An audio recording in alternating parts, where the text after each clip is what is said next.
5 రోజుల కస్టడీ కోరుతున్నారు పోలీసులు.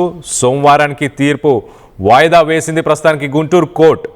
ఈ లక్కీ డ్రా కేసులో మళ్ళీ ఆయనని కస్టడీకి తీసుకునే అవకాశం ఉంది. సో ఒక కేసు తర్వాత మరొక కేసు కంటిన్యూస్గా ఆయనని కస్టడీ కోరుతున్నారు. ఇటు ప్రిజనర్ ట్రాన్సిట్ గతంలో మనం చూసాం, ఇటు పీటీ వారెంట్ని కూడా కోరాను.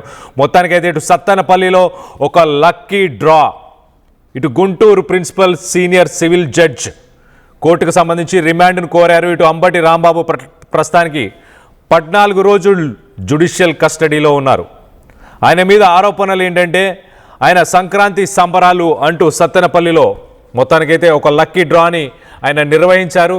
200 రూపాయలు ఇల్లీగల్గా బెనిఫిషరీస్ లోకల్గా ఎవరైతే వాలంటీర్స్ ఉన్నారో పాల్గొన్న వాళ్ళందరి దగ్గర 200 రూపాయలు జమ చేశారు. అక్కడ నుంచి వాళ్ళ నుంచి డబ్బులు తీసుకున్నారు అంటూ మొత్తానికైతే ఆయనపై ఆరోపణలు వస్తున్నాయి.